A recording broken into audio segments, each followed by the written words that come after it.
வணக்கம் ஓவியா. அதாவது தஞ்சாவூர் மாவட்டம் திருவையாறு அருகே மேல திருப்பத்துருத்தியில் அரசு மதுபான பாட்டில்களை சட்டவிரோதமாக விற்பனை செய்வதாக குற்றம் சாட்டி 100க்கும் மேற்பட்டோர் சாலை மறியலில் ஈடுபட்டுள்ளனர். நடுக்காவேரி காவல் நிலையத்தில் புகார் கொடுத்தும் எந்தவித நடவடிக்கையும் இல்லை என குற்றமும் சாட்டி வருகின்றனர். பெண்கள் இயற்கை உபாதைகள் கழிக்க சென்றால் அதிகாலை முதலே மது பாட்டில்கள் விற்பனையாகிறது.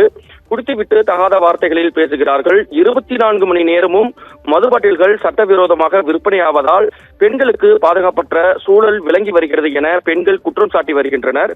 மேலும் திருவையாறு அடுத்த மேல திருப்பந்துருத்தி சினிமா கொட்டகை தெரு, காளியம்மன் கோவில் தெருவில் அரசு மது பாட்டில்கள் இரவு பகல் அதிகாலை என மொத்தம் 24 மணி நேரமும் சட்டவிரோதமாக விற்பனை செய்யப்படுகிறது.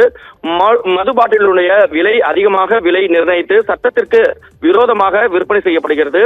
மது பாட்டில்களை வாங்குவதற்கு மேல திருப்பந்துருத்தி சுற்றியுள்ள கிராமங்களில் இருந்து அனைவரும் எங்கள் பகுதிக்கு வருவதால் பெண்கள் அச்சமின்றி நடமாட முடியாத சூழல் ஏற்பட்டுள்ளது எனவும் அப்பகுதி மக்கள் குற்றம் சாட்டி வருகின்றனர்.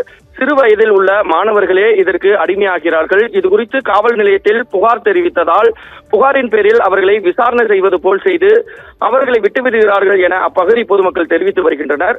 தொடர்ந்து இதுபோன்ற சம்பவம் நடைபெறாமல் உடனடியாக மாவட்ட ஆட்சியர் தலையிட்டு சட்டவிரோதமாக விற்பனை செய்யப்படும் மது பாட்டில்களை பறிமுதல் செய்து மேலும் விற்பனை செய்யாமல் இருக்க நடவடிக்கை மேற்கொள்ள வேண்டும் என தெரிவித்து வருகின்றனர். மேல திருப்பந்துருத்தி சினிமா கொட்டகை தெரு, மேல திருப்பத்துருத்தியில் 100கணக்கான பெண்கள், ஆண்கள் என அப்பகுதி பொதுமக்கள் சாலையில் அமர்ந்து சாலை மறியல் போராட்டத்தில் ஈடுபட்டு வருகின்றனர்.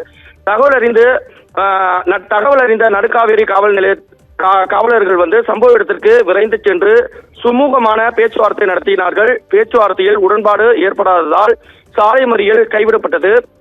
மீண்டும் இதுபோன்ற நிகழ்வுகள் நடைபெற்றால் மீண்டும் சாலை மறியலில் ஈடுபடுவோம் என பொதுமக்கள் ஆதங்கத்துடன் தெரிவித்து வருகின்றனர். கண்டியூர் திருக்காட்டுப்பள்ளி சாலையில் சுமார் 30 நிமிடம் போக்குவரத்து பாதிக்கப்பட்டது. இந்த சாலை மறியலின் மூலம் கல்லூரி, பள்ளி மாணவ மாணவிகள் அரசு அலுவலர்கள், பொதுமக்கள் என அனைவரும் சிரமத்திற்கு ஆளாகினர். ஓவியா.